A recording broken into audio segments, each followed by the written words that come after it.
Okay, so this is the 56th class of Faith and Confidence, and we're now entering the final chapter of the article that we're learning from Rav Ginsburg. And this is the chapter that brings it all together. I believe that we've studied this before, at least once. I'm not sure if it was with your group or it was with another group, but there have been obviously a lot of innovations since the last time that we studied this.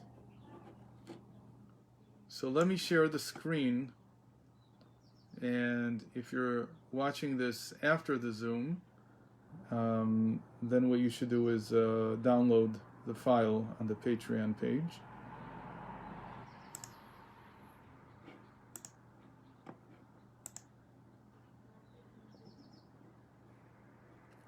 Okay, so hopefully everybody can see chapter 8 now.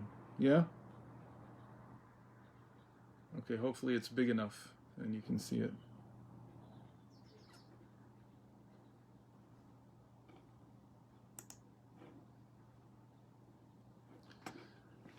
Let's start.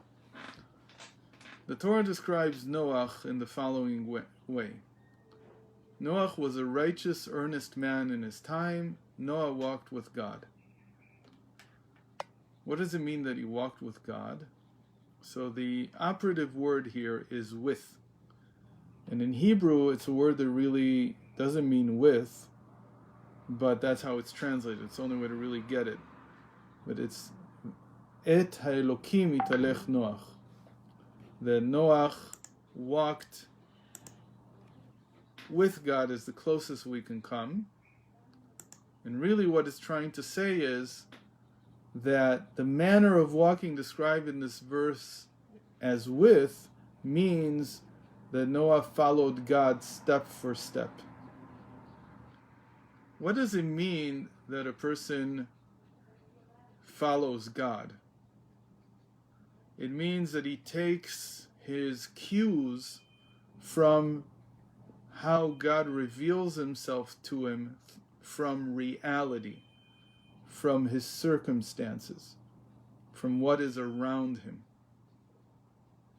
The circumstances of life dictate to the person what God wants. Is there any other possibility? Yes, there is. The other possibility is, and this may seem prideful, is that the person uses his own sense of what God wants from him, disregarding his circumstances and reality, and pursues that. So there are two ways that I can be with God. I can be like Noach, and Noach was a righteous and earnest man. He was pious, he was a tzaddik, but his piety, his righteousness, his ability to be earnest, sincere with God, came from his willingness to constantly look at everything that was happening around him and see it as a message from God. That God was revealing his will to him through his circumstances. That's one form of walking with God. That's called walking step by step, or step for step. God takes a step, he shows me what he's doing, and based on that, I decide how I should run my life. So this is called the Almighty seemingly made a step, and Noach followed him. That is the highest level that we can call this the animal soul churning into a pious servant of God can attain. This is how the animal soul works. The animal soul is not meant to be separate from God. It's meant to follow God. What's an example of the animal soul that follows God? For instance, when we look at a farmer who has a pair of oxen, so it's true that the farmer has to be behind them because he's holding the machresha, the plow. But he has to hold it because the oxen are running they're very strong. So somebody has to push down in order to get the plow to turn the earth over. But really, he also holds a sort of a prodding whip or something like that he makes the oxen move forward, and by shifting his weight on the plow, he also guides them. So even though he's walking behind them, he's really ahead of them. The oxen are blind without the farmer. The same thing is true of a horse. In fact, in order to prevent distractions, a horse's eyes are usually covered on the sides so that he can only look forward. And that gives the rider a lot of control over where the horse is going to go. That is the nature, the pious nature, that an animal soul and a human being can also reach. That it will be God who's guiding the animal soul in its work. And the animal soul, by definition, is subservient to the rider. It doesn't know where to go by itself. It figures it out by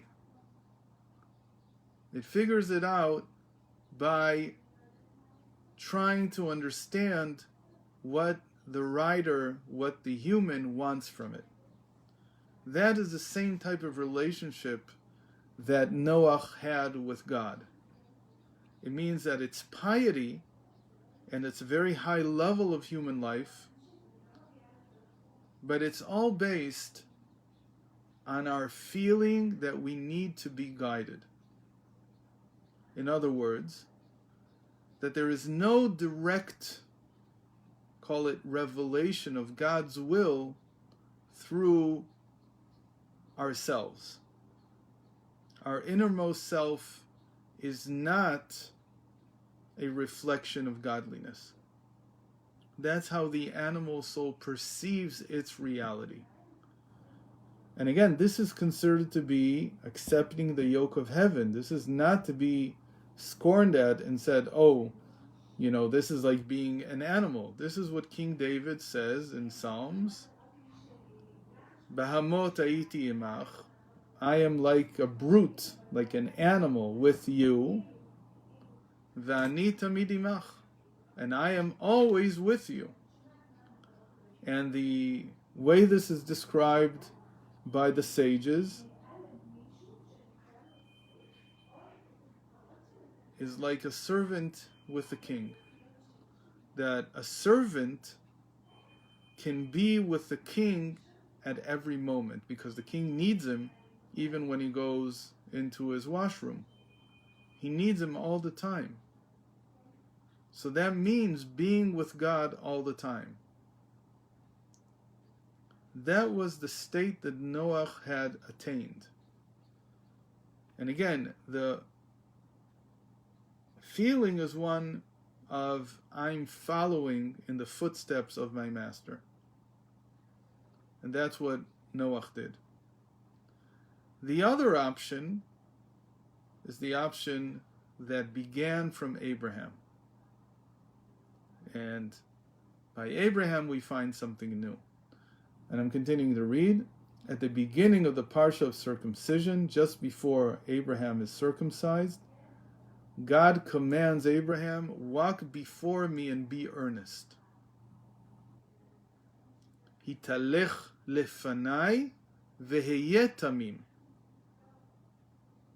The manner of walking expected from Abraham is not to walk step for step behind God, but to walk before God. to take the initiative, and God will seemingly follow. This is very far-reaching. This is completely revolutionary. This is coming and saying that Noach's earnestness, his being a sincere individual, was not something that he had to attain by walking with God. Rather, the other way around. He was first earnest. Look at the verse. Noach was a righteous, earnest man in his time. Noach walked with God. So he was first sincere and earnest. He was first devoted completely to God. And then, thanks to that, he could walk with God. But Abraham is attaining a new level of earnestness. In Hebrew, earnestness is tmimut. So Abraham is attaining a different level of earnestness, of tmimut, which is predicated, it's dependent on his ability to walk before God. It comes after he walks before God. It comes after his service. It's not a condition for him to be able to serve, it's actually the result. So we're talking about two different states of earnestness, two different states of piety. The piety and earnestness that Noach had was a prerequisite for his being able to follow God. The piety and earnestness that Abraham attains is the result of how he walks before God. Of course, this means that Abraham also had Noach's earnestness and piety. It was thanks to that earnestness and piety that he was even privileged to a revelation from God telling him, walk before me. He couldn't have come to that state if he wasn't, first of all, devoted at the same level that Noach was. But what God asked from Abraham, or what he showed him now, was a new direction in divine service, a new state that leads to a completely different level. And as we hinted to before, whereas Noach is dependent on his circumstances, on his environment, on what God is revealing to him in order to serve God, to do the right thing, to do what he needs to do in the world. Abraham is learning what to do from himself, from his innermost being, the core of his essence. Of course, what we're insinuating is that Abraham's innermost essence was a reflection of the divine will. For this reason,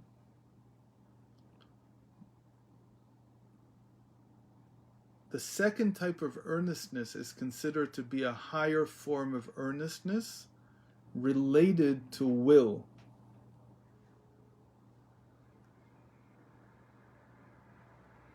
And I want to dwell a little bit on this because this is a very essential point. Everything that we've been talking about in faith and confidence, or as we called it a lot of times, Jewish coaching, is coming to validate and to encourage a person to follow their dream, their heart. That was a lot of what we talked about in chapter 7, the last few classes about Rabbi Yoshua ben Levi going to the Mashiach, and this whole issue of whether he trusts in his heart or doesn't, and the fact that the heart has not proven itself throughout our lives, that we've believed in things and they haven't happened, and so on. And that the Mashiach is the biggest revelation of the heart. It requires the biggest commitment to what our heart says.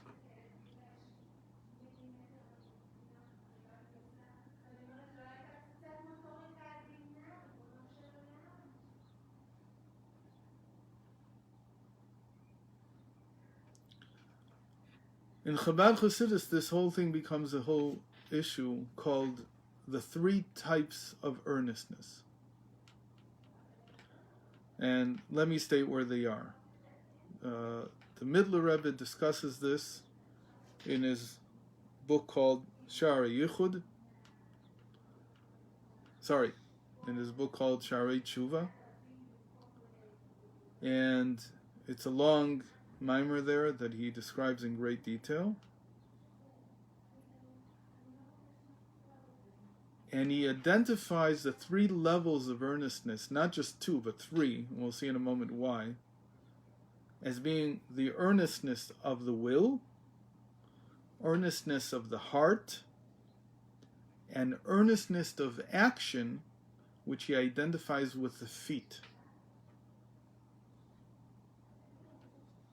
So we have will, heart, and feet here, or will, emotions, and action.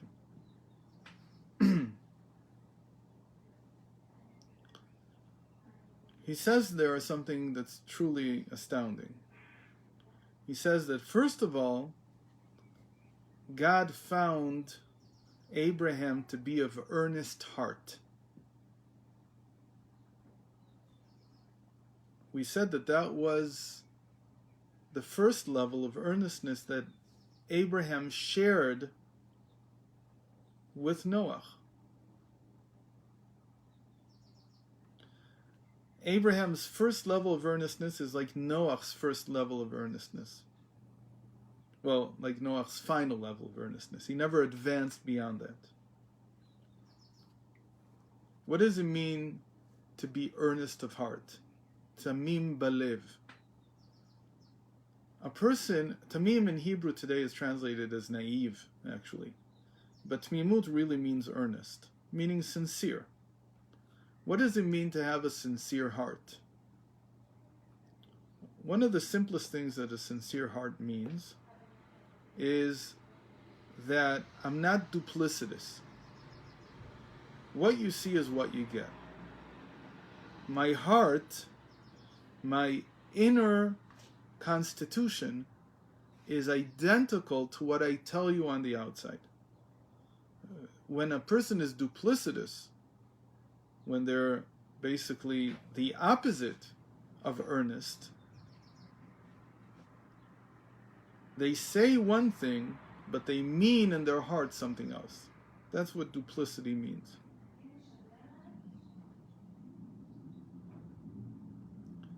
Noah wasn't like that. Abraham, when he started out, he wasn't like that. Whatever he said was exactly what he meant. Another way of thinking about this is that a person who is earnest in their heart simply follows God's lead. Meaning they're not going to do an interpretation that will take out or figure out some hidden meaning in what's going on. One example, we've talked about this many times. Earnestness in the heart is what the Rebbe talked about when he said, you have to be tamim, in the sense, don't be torn between 2 opposing points of view. So for instance, if the doctor tells you you have so-and-so and you need to do A and B, that's all you need to know. You don't need to start second guessing. You do exactly as you're told. That's a person who's earnest. Whatever they're told to do, that's what they do. And that's essential. It's essential for being earnest. That the person feels that whatever I see is what the message is. I don't have to start looking for hidden meanings. I don't have to start second guessing. And I can live very quietly and serenely knowing that whatever I was told to do, I've done. Period. That's what it means to be earnest. Earnest in the heart. Not to be duplicitous. That's the first level. That's the level that Noach attained. That's the level that Abraham started with when he was still called Avram. Okay? In fact, the meaning of Avram is a foreshadowing of what's going to happen to Abraham, and we've talked about this, that it literally means his will is supernal. Av in Hebrew means to will, to want something. Ram means supernal or exalted or high. And so the person who is sincere in the way that Noach was and the way that Avram was in the beginning places his will in a very distant, a very distant place up in the attic, and he leaves it there. And what I want is not part of my world picture. It's not part of my life. I don't ask that question. So what do I want? I ask the question, what does God want for me? This is very interesting because it's sort of like what John F. Kennedy hit upon when he said, ask not what my country can do for me, but what I can do for my country. When you ask, what can others do for me, you're talking about your will, what you want. When you ask what you can do for others, you're asking about your earnestness as somebody who does somebody else's will. So in that sense, Abraham, in the beginning at least, put his will up in the attic, and he left it there. He didn't look at it. He only looked at what God wanted from him. Now you would think that that would be the most pious life possible. And yet, once he had attained that state in which his will remains supernal, remains transcendent, remains out of the picture, God reveals himself to him and says, this is not the highest state that a human being can attain. This is not what I created a human being for. It's a great thing to be able to nullify your will. It's a great thing to be willing to follow me the way an animal follows its master. It is a great thing because you have free will. Nobody can be born without free will. You can torture them to the point where they don't remember they have it, but you can't take it away. So Abraham had free will. Noach had free will. But what they had decided to do was to put that aside and to pursue what God's will was. And you would think that that's the highest level of piety possible, the highest level of earnestness. But says the Midler Rebbe, this is only earnestness of the heart. Above that is what we call earnestness of the will. And earnestness of the will is something entirely different. Earnestness of the will comes and says that God intended for man not just to be subservient, but to be innovative. He intended man to not just be, call it, his arms and his feet, his vessels of action, God's vessels of action. He intended man to figure out his own take on what God's will is, and to bring that into action. That's what the true intent of creating man was. That's what it means to create man in God's image. It's to place in his hands the keys to the kingdom and to say, it's up to you to run this kingdom the right way. And if you do it with sincerity, I will follow. We're going to need to understand those words. What does it mean that God follows? But I'll try to give an example today.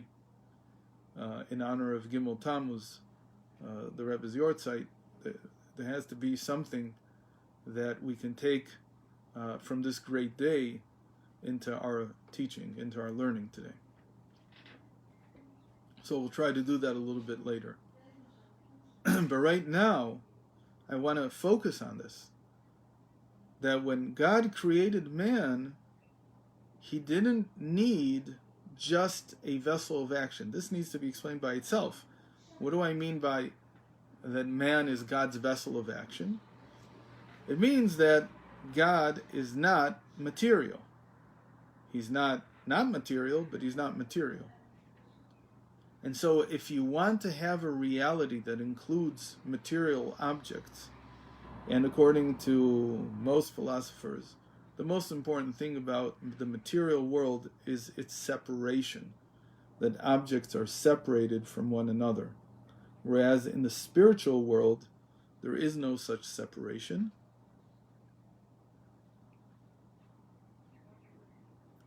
So if God wants to create a sense of longing for him, he needs a material world, which again is a paradox. There's no way of getting around this paradox. How can God, who is everything, somehow be hidden and concealed in our reality? Because it should be blatantly, openly apparent that everything is godliness. But it's not. That's one of the paradoxes. That's exactly what the contraction, what the Tzimtzum created, a state that can sustain paradoxes. Particularly our world, which is rife with this paradox of God being everything and yet not being apparent at all, not being revealed at all.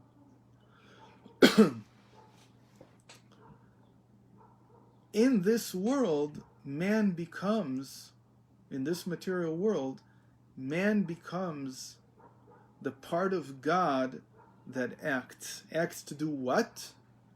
To bridge the gap. To bridge the gap between the material and the infinite, between the finite and the unlimited. As in that capacity, man is God's vessel of action to do that.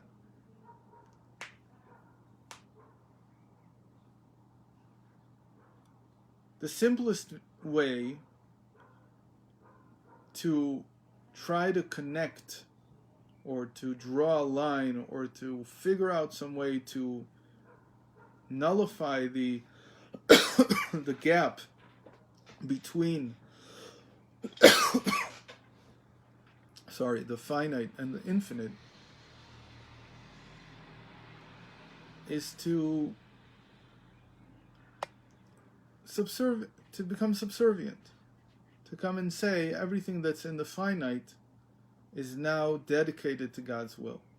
That's exactly Noah's earnestness. Meaning, it's sort of to erase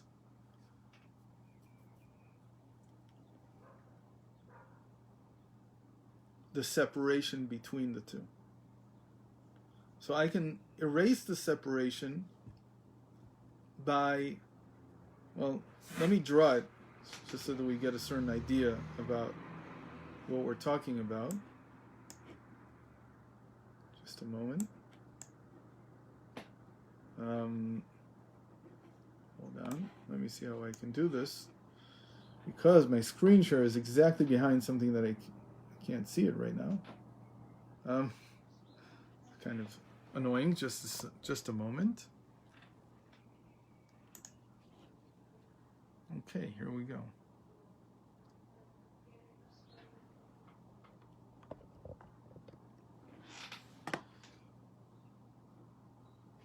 So if we were to draw that God is everything, he's big, this big circle here.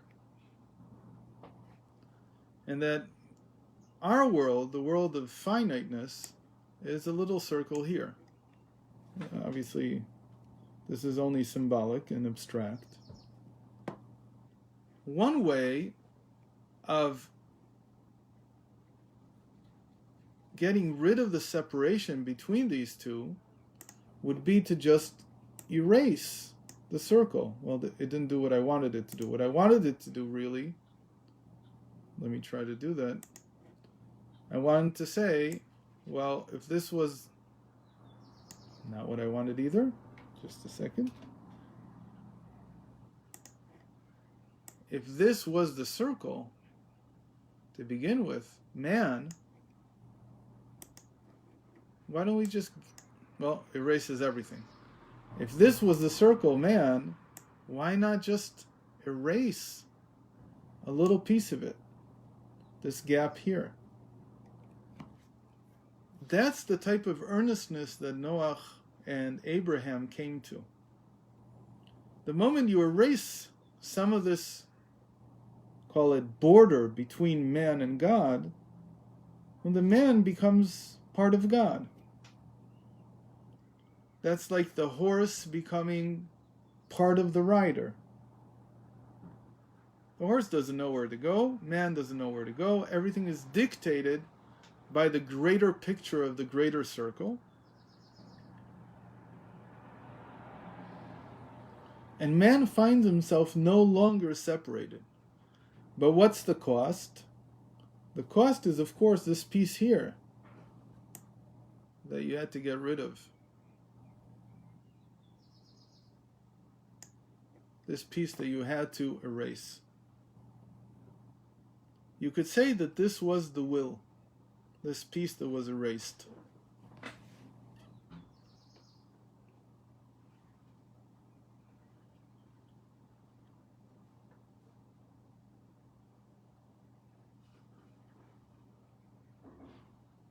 That's one solution.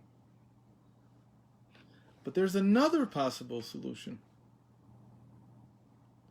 The other solution is you still have man as a smaller circle, each individual, but you come and you say something almost unheard of, which is, I want to take from everything around here, from the greater circle, and I want to infuse it into the smaller circle, like so.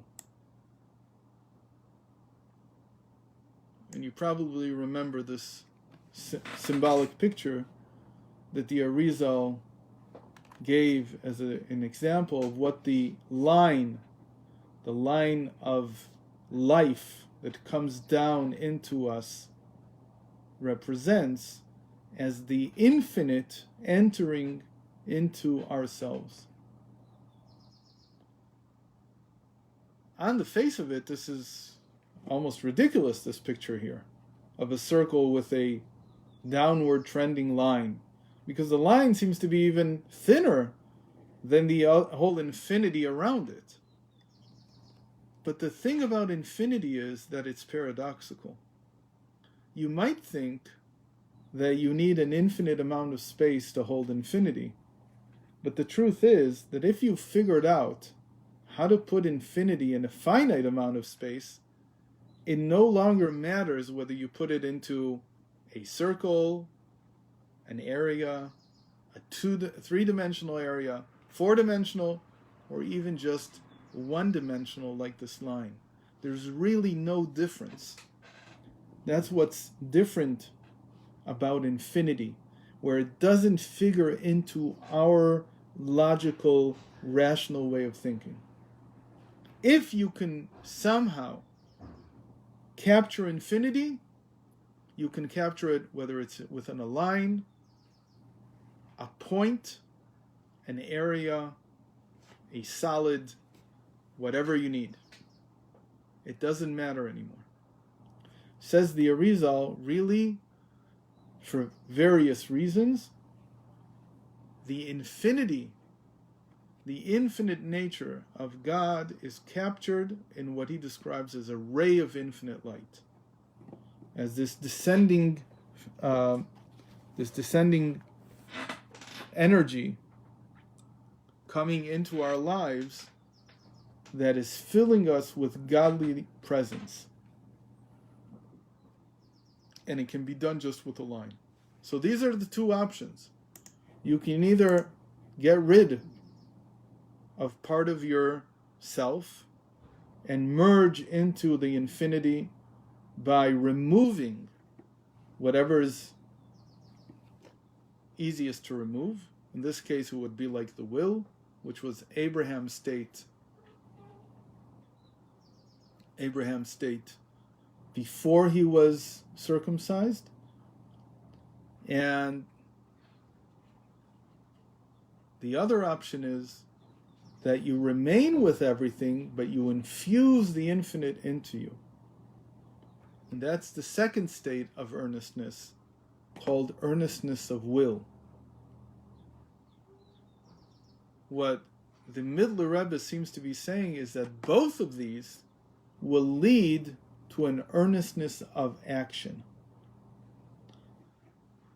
The person who's been able to merge himself into the infinite, into godliness, who takes his cue from the godliness that surrounds him, that creates his circumstances in life, will be of earnest action, meaning that they will do exactly as they were told. They will finish and complete whatever they were told to finish and complete. But so will the person who pursues this picture of infusing the infinite through his will, not by getting rid of it, but through his will to find the infinite. He will also be of what we call earnest action. And earnest action means that he will also complete his task. Both of them are earnest in action, but one goes from the heart, call it being earnest of heart, and the other begins from earnestness of will. And both of them lead to earnestness of action. But, however, and this is what the second part of the verse regarding Abraham is saying. Let me take this all off.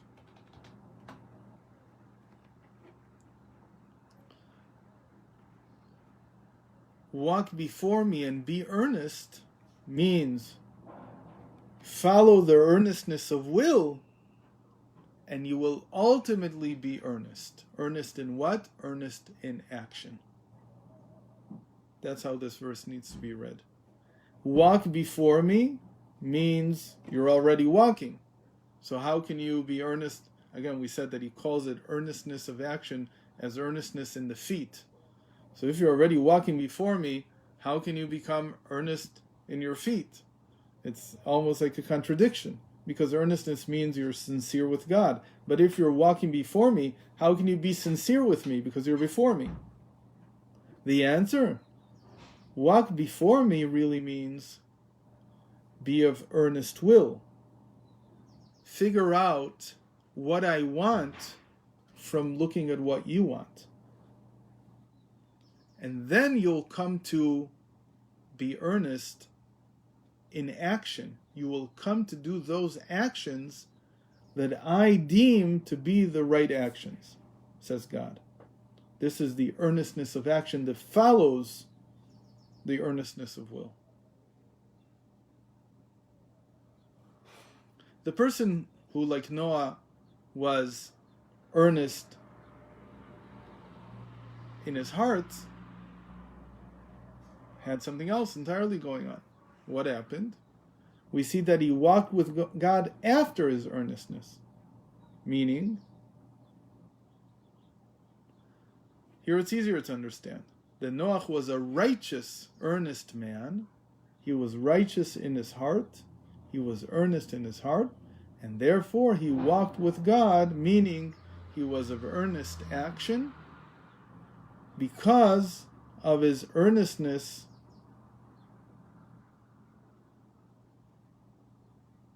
of just being subservient to God.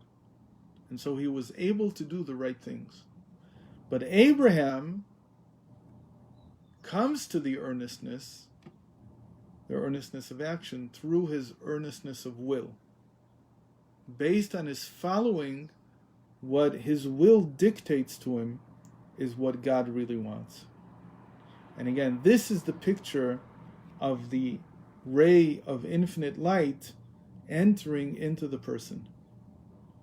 It's capturing, or it's trying at least to capture,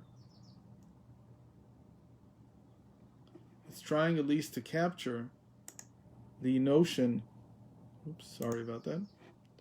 it's trying at least to capture the notion of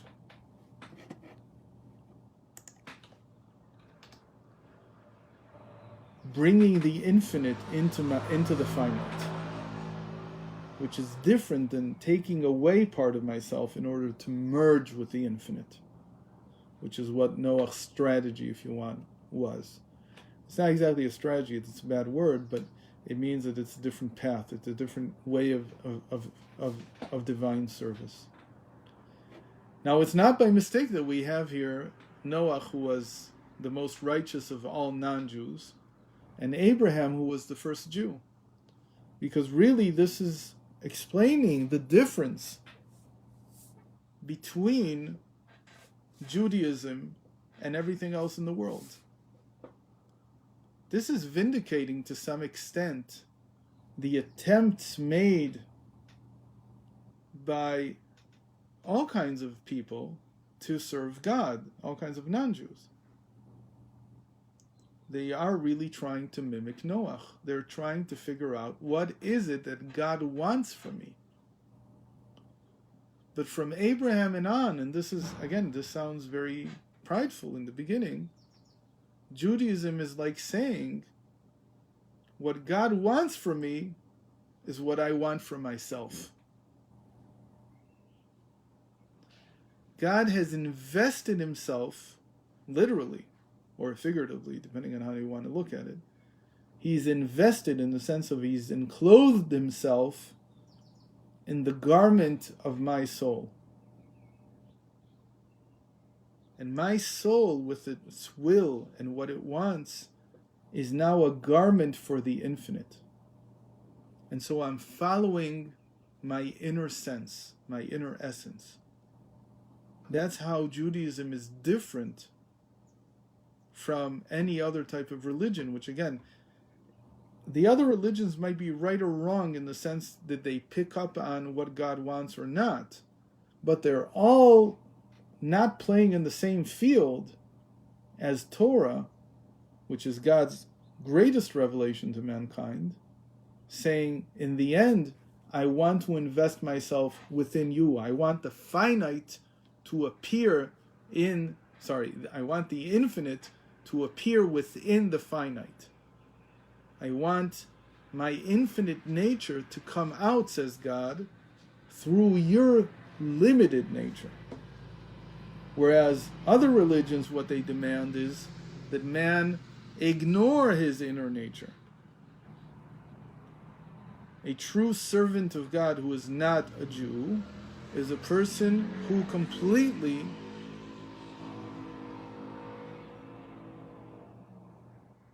annihilates his will. That's the right way to do things.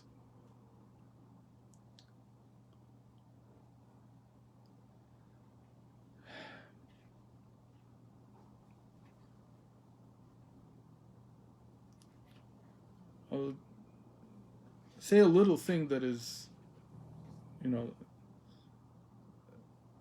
clear up some of the mistaken conceptions. I wrote a little piece on Facebook yesterday. They got a very interesting response. You can look on my Facebook page to see it. It's not so important right now. What it brought up was that slavery in the Torah is nothing like slavery the way it was understood elsewhere. Slavery in Torah really is a test. And slavery was, I don't want to even talk about what we call an Eved Ivri, a Jewish servant, because there we're talking exactly about an indentured servant. It's somebody who pays off his debts that way. It's not very different in many ways from the way that we work today to buy an apartment. It's very similar in many ways. It's certainly not a state of slavery. It's a state of work. It's a type of work with a little bit of a different type of contract than what we have today, but some would argue that it's not so different. I'm talking here about what the Torah describes as slavery of a Canaanite, a non-Jew. And what the Torah describes as slavery is misunderstood, I think, completely. It's not talking about a state of taking advantage of another human being. It's talking about a stage in conversion.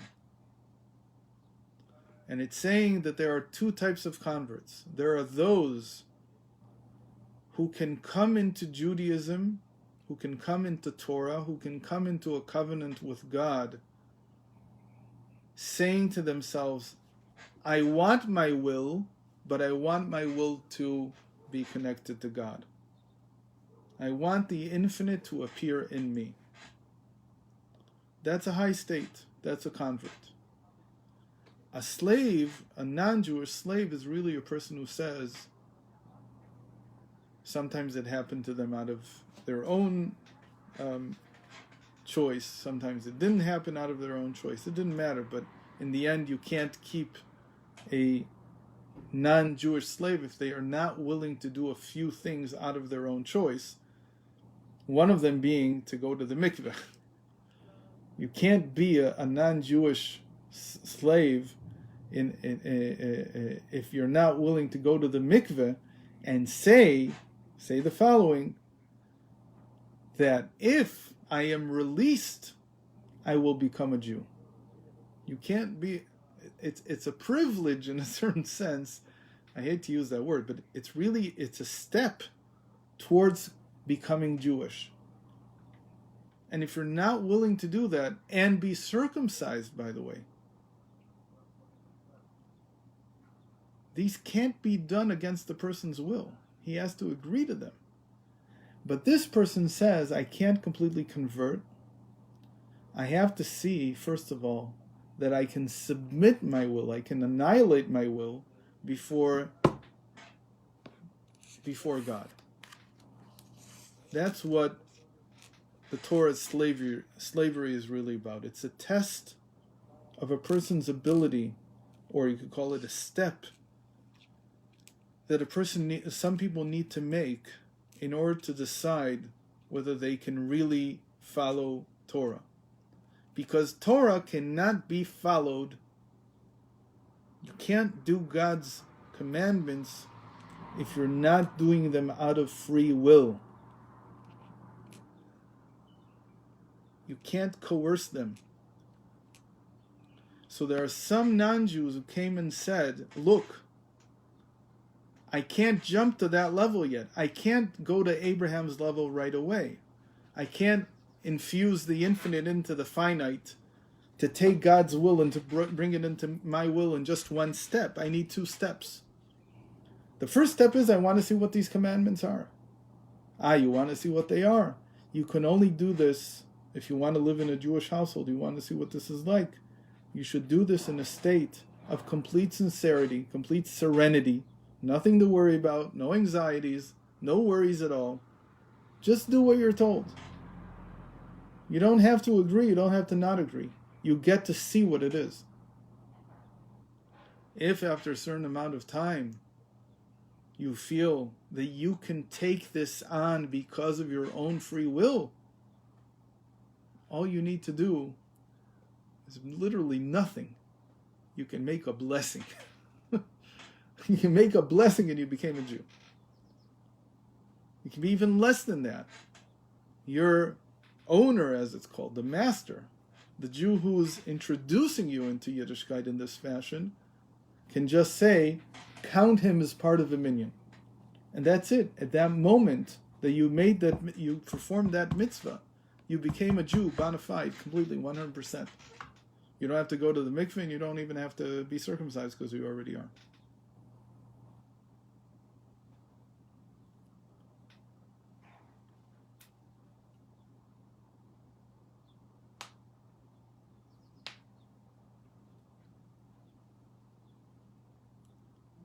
So that's the power of these two types of earnestness. The slavery is really like becoming a Noachite. It's really like becoming, again, the Noachites today, they just want to remain, as it were, just non-Jews. But that wasn't the original intent. The original intent is that, of course, everything in nature, everything in the world wants to evolve, wants to move up. So every person, even if they themselves might not be ready, but they understand the value of moving from a state in which I need to erase part of myself to follow God's will, to a state in which I infuse myself with God's will. It's a very simple thing to understand. Now, like I said, I want to finish with something about the Rebbe. What the Lubavitcher Rebbe wanted from us, and I think that the big message that he had, was that every action that we take can be infused with infinity. Every action that we take in our lives can be a sign that the infinite resides, has invested itself in us.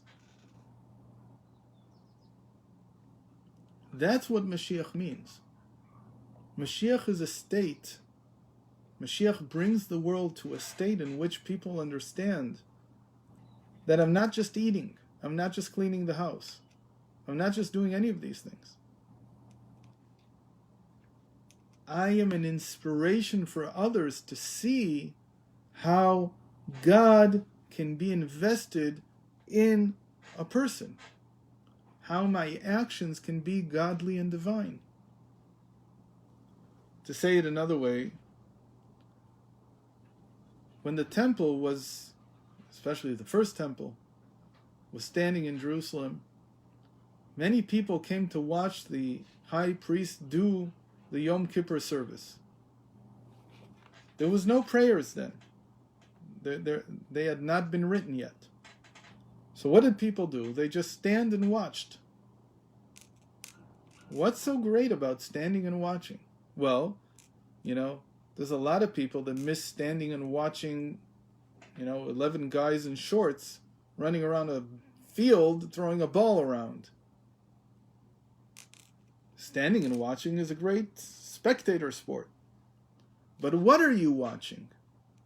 So when you're looking at somebody playing football or soccer or whatever it is, you're looking for the quality of their actions. You're inspired by what they're able to do. When somebody was a spectator on the service of Yom Kippur, when the high priest was doing his service on the holiest day of the year, what they were seeing was what it looks like when a human being is invested with the infinite. That's what they saw. They saw the supreme example of what quality of human existence can reach. How high a person can go, even in physical actions, not throwing a ball around, but even something that seems to be as low as slaughtering an animal. Certainly bringing incense or whatever other work he was doing on that day, there was a feeling that God is invested within these actions. It was a feeling of awe. That's why it's called Days of Awe. This feeling that how awesome can a human being be when he's invested with this infinite quality. Hashem is not telling him what to do, as it were. He's doing it by himself. Hashem isn't holding his hand and helping him move the knife across the animal's. The person's doing it himself. But the feeling wasn't one of misery, of cruelty. It was a feeling of the awesomeness of life. It was something entirely different. But that's what the high priest captured. When you came to see this, you came to be inspired. When somebody looks at how the Rebbe davened, when somebody looks at how the Rebbe did everything, if you're sensitive to it, you see that he's constantly making the divine revealed through his actions. And that's what it means to walk before me and be earnest. That you feel the totality, the fullness, the completion, the wholeness of the action because he's walking before God. Because, as it were, he is the instrument through which the divine infinite is being revealed in the world. That's what Abraham's second level of earnestness was about. And that's the message for the rest of the world.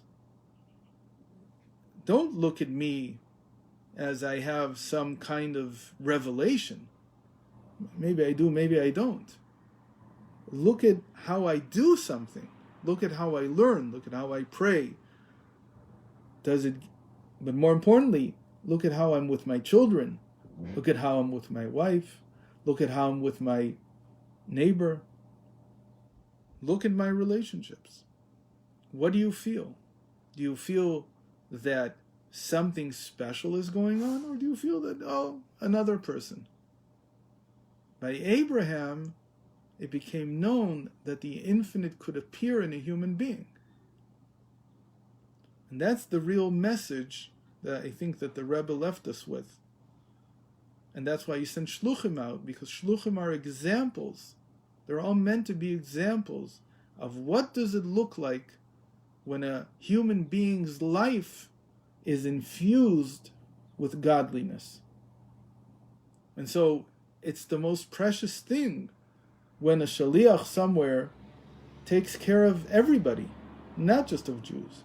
But obviously, first of all, of Jews, because we want to inspire. Here are my brethren who are capable of doing the same thing. Look at me and see how I do it.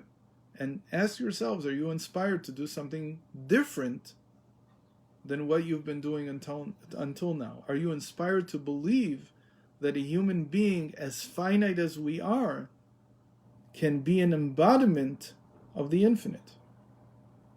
Can be something that contains, and not just contains for myself, but contains in order to spread the same to others, the same inspiration to others, to, if you want, to impregnate others with the same feeling that they too can lead a divine life.